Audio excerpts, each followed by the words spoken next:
على أرض الصحراء الغربية.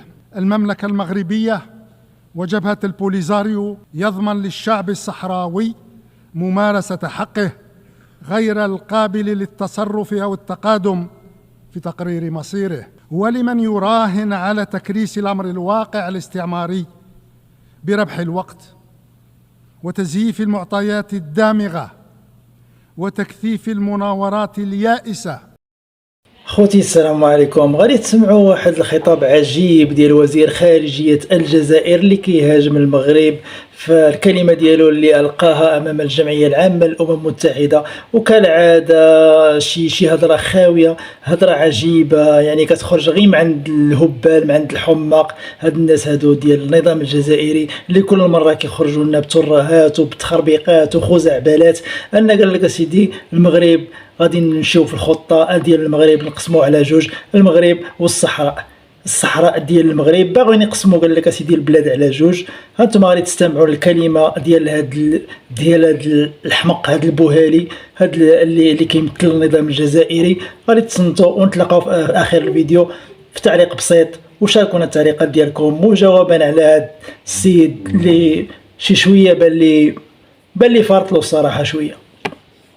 نجتمع مجددا في رحاب منظمتنا الأممية وعالمنا يمر بمنعطف بالغ الدقة والحساسية والخطورة، منعطف يسومه تراكم النزاعات والأزمات والحروب واتساع هوة الفوارق التنموية بين الشمال والجنوب وتفاقم حدة التغيرات المناخية والمخاطر البيئية بكافة أنواعها وأشكالها، ومنعطف يكشف عن حجم العجز الذي أصاب منظومة الأمن الجماعي في ظل النزعة إلى حل الخلافات بالقوة واللجوء المفرط والانتقائي للإجراءات العقابية أحادية الجانب والتراخي في الوفاء بالالتزامات المعقودة والاستخفاف بالشرعية الدولية، وكذا استفحال ظاهرة الاستقطاب وما صاحبها من تغييب دور مجلس الأمن ومن اضمحلال يطال العمل الدولي متعدد الأطراف برمته. وأخيراً وليس آخراً، منعطف يضع على المحك منظومة العلاقات الدولية بأسرها بما تقوم عليه من قواعد ومبادئ وضوابط قننها ميثاق الأمم المتحدة، وبما تستند إليه من آليات وهياكل ومؤسسات تم وضعها في خدمة ما يربط بلداننا من تطلعات وطموحات ومقاصد. من هذا المنظور فإن استشراف العقد الثامن من عمر منظمة الأمم المتحدة يجب أن يكون فرصة لتجديد تمسكنا بما يجمعنا من منظومة دولية تقوم على سيادة القانون لا سيادة القوة، وعلى قوة القانون لا قانون القوة، وعلى قوة المنطق لا منطق القوة. إننا أحوج ما نكون اليوم لإعادة التزامنا واحتكامنا إلى ميثاق الأمم المتحدة وإلى قواعد القانون الدولي التي نتساوى جميعاً أمامها وفي واجب احترامها والتقيد بها. فما يحدث في غزة من حرب إبادة جماعية متواصلة منذ ما يقرب العام كاملاً، وما يحدث من امتداد هذه الحرب إلى الضفة الغربية مؤخراً وإلى لبنان راهناً، وما يحدث في المنطقة بأكملها من تصعيد إسرائيلي متعدد الأوجه والجبهات، كل هذا ما كان ليكون لو أن المجموعة الدولية اتخذت في حينه موقفاً حازماً يفرض على الاحتلال الإسرائيلي الاستيطاني ما فرض على غيره من إجراءات عقابية وتدابير ردعية قننها ميثاق منظمتنا هذه في الفصل السابع من ميثاقه. فالأحرى بالمجموعة الدولية اليوم أن تسارع لوضع حد للجحيم المسلط على الشعبين الفلسطيني واللبناني، وأن تكبح جماح المحتل الإسرائيلي ورغبته في إدخال منطقة الشرق الأوسط في دوامة من الأزمات والصراعات والحروب الدائمة واللامتناهية.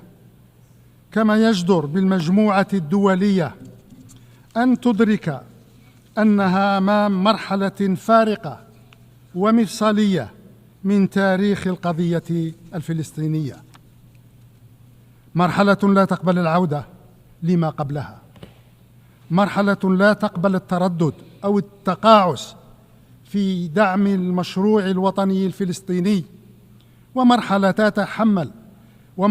لا تتحمل التماطل أو التسويف في دعم التوجه نحو إقامة الدولة الفلسطينية المستقلة والسيدة كحل عادل ودائم ونهائي للصراع الإسرائيلي الفلسطيني.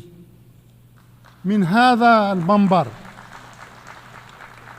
هذا المنبر وفي دورتها السابقة ناشد رئيس الجمهورية السيد عبد المجيد تبون جمعيتنا هاته بالتعجيل في قبول العضوية الكاملة لدولة فلسطين، وقد كان ذلك في ظروف أقل اضطراباً وتأزماً ومأساوية في الأراضي الفلسطينية المحتلة وفي سائر الجوار الفلسطيني.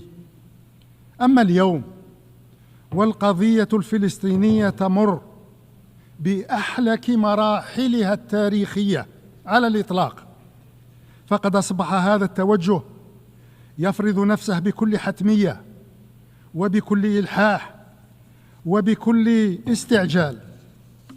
إن العضوية الكاملة لدولة فلسطين بمنظمتنا هاته تظل خطوة حاسمة نحو الحفاظ على حل الدولتين ونحو التصدي لما يعد له الاحتلال الإسرائيلي من عدة لإفشاله بل لإجهاضه، ونحو صون ثوابت حل الصراع العربي الإسرائيلي ومقومات الأمن والاستقرار في المنطقة.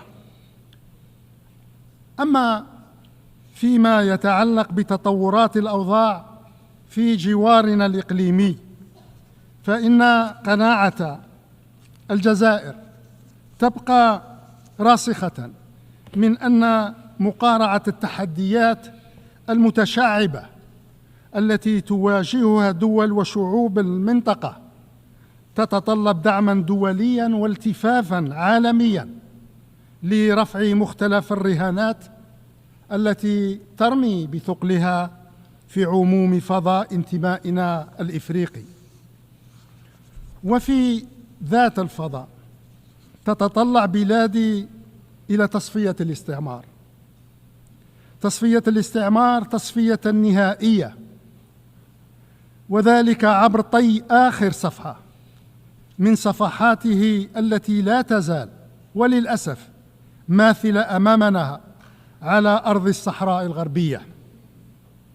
فللأمين العام للأمم المتحدة ولمبعوثه الشخصي كل الدعم والسند منا نظير جهودهم الرامية لتمكين طرفي النزاع المملكة المغربية وجبهة البوليزاريو من استئناف مسار المفاوضات المباشرة بهدف الوصول إلى حل سياسي يضمن للشعب الصحراوي ممارسة حقه غير القابل للتصرف أو التقادم في تقرير مصيره.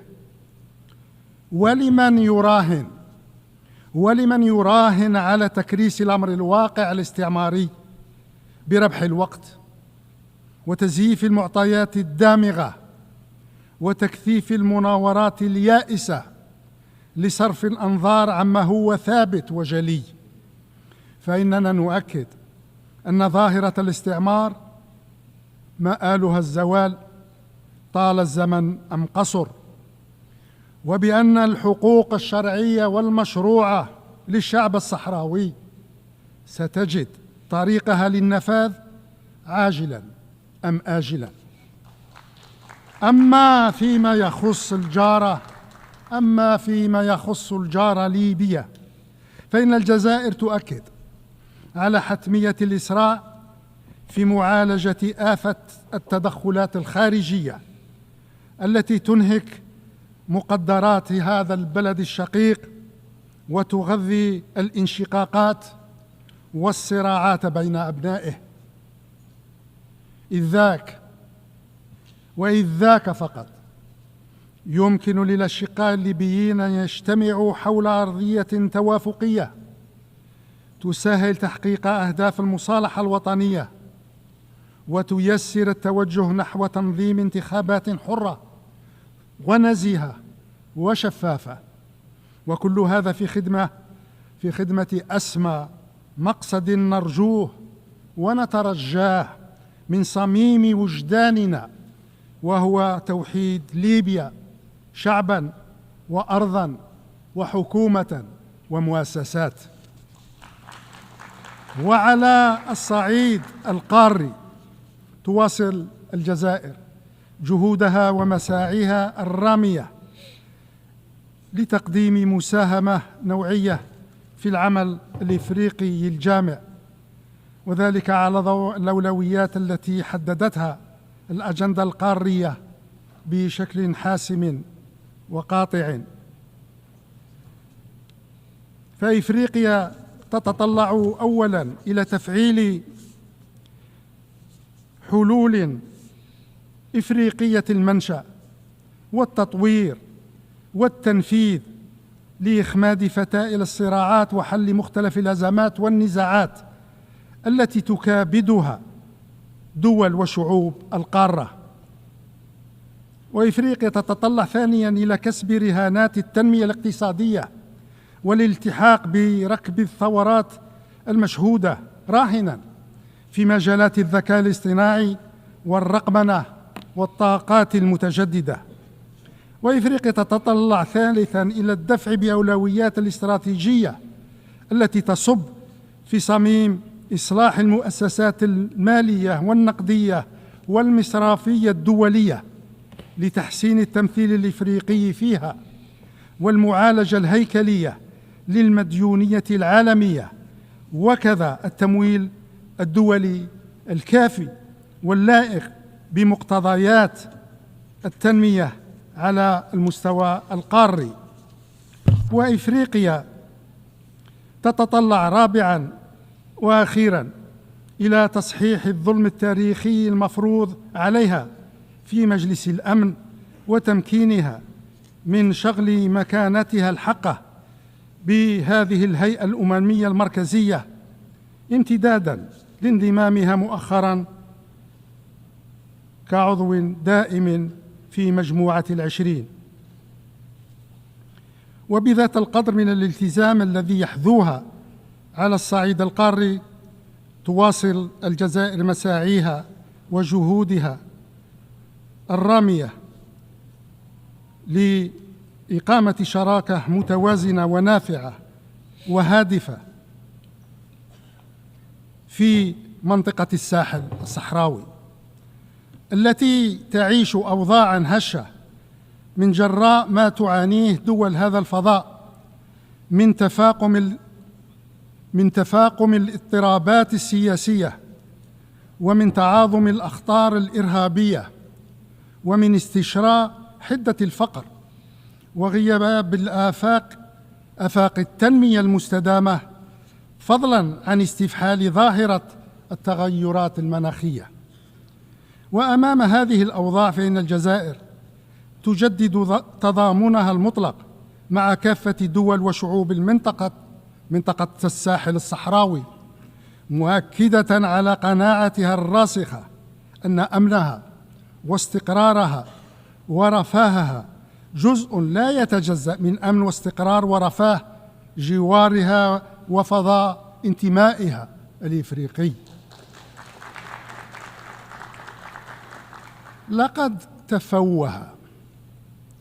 لقد تفوه ممثل دولة من هذا الجوار ومن هذا الفضاء وتجرأ على بلدي بكلام وضيع لا يليق البتة بوقار مقام كهذا، ولا يصح البتة مجارته في الاندفاع اللفظي التافه والدنيء.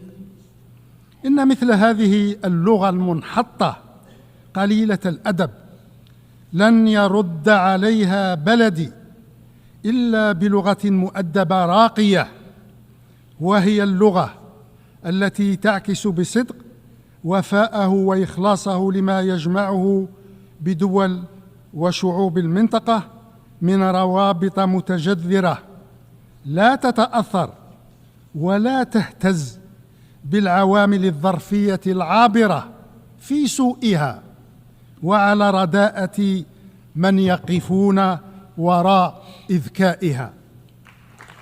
ولدى بلدي إرادة صلبة ويد ممدودة وصدر رحب كلما اقتضت الظروف التعاطي مع كل أشقائنا من أجل بناء صرح ساحلي ينعم بالأمن والأمان والسكينة.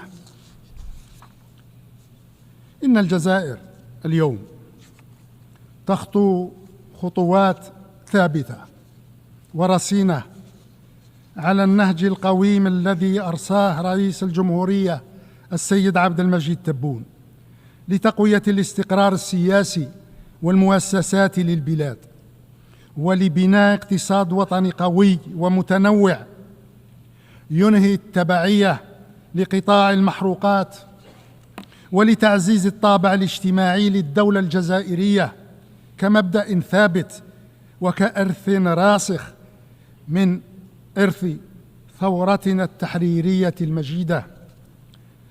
وقد أثمر هذا النهج أولى ثماره بتكريس أمن واستقرار البلاد وترسيخ مسارها الديمقراطي، لا سيما خلال الانتخابات الرئاسية الأخيرة، وكذا بإرساء مقومات نهضة اقتصادية كاملة وشاملة، وهي النهضة التي أعادت للاقتصاد الوطني مكانته في إفريقيا ضمن أقوى الاقتصاديات الثلاث قارياً، وفتحت المجال واسعاً أمام فرص التعاون والشراكة المربحة لكافة الأطراف فيها. على ضوء هذه الإنجازات تعمل الجزائر على تعزيز علاقاتها مع جميع الدول الشقيقة والصديقة والشريكة في فضاءات انتمائها وخارج فضاءات الانتماء هذا. كما يرنو بلدي لمواصلة العمل بشكل وثيق مع كافة الدول الأعضاء في منظمتنا الأممية التي تقاسمنا نفس الالتزام وتشاطرنا ذات الحرص على إعلاء المبادئ والقيم المكرسة في ميثاق الأمم المتحدة.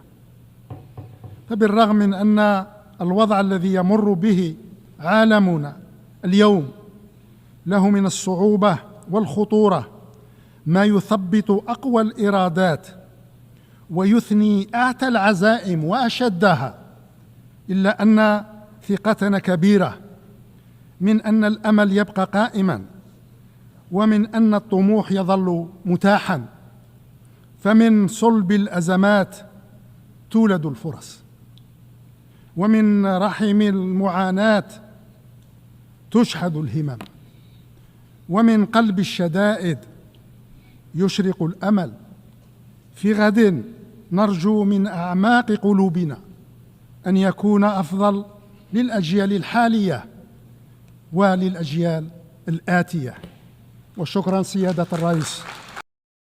كيف ما تابعتوا الكلمة ديال هذا المسالي، هذا الروفيكس، هذا السانجلي اللي خربق الدعوة كاع، كلمات عجيبة وهضرة عجيبة، في عوض ما يمشي للقصة والقضية المحورية اللي كتعاني منها الأمة، واللي هي القضية الأم ديال العرب كاملين، ديال المسلمين، ديال الأمة كاملة، اللي هي معاناة الشعب الفلسطيني في غزة. وهضر على حوايج خاوية. أن سيدي السيد بان بلان آخر ما داش في هذه القضية الأم، قال لك هو اللي عنده القضية العويصة هي تقسيم المغرب إلى المغرب وإلى الصحراء. حنا هاد الرباعة وهاد الشرديمة ديال البوليزاريو راه عندنا نكرة ما كيساويو حتى شي لعبة. هادو بالضبط عصابة وما غاديش يكون عندها الوجود نهائيا. المغرب من طنجة إلى القويرة الصحراء مغربية، رغم أنفكم ورغم أنف كل واحد حاقد. وتبارك الله عليكم، غادي تجاوبوا هاد السيد في التعليقات ديالكم وعطيوها القاصح كما عطيتو القاصح أنا في الفيديو. وتبارك الله عليكم والسلام عليكم.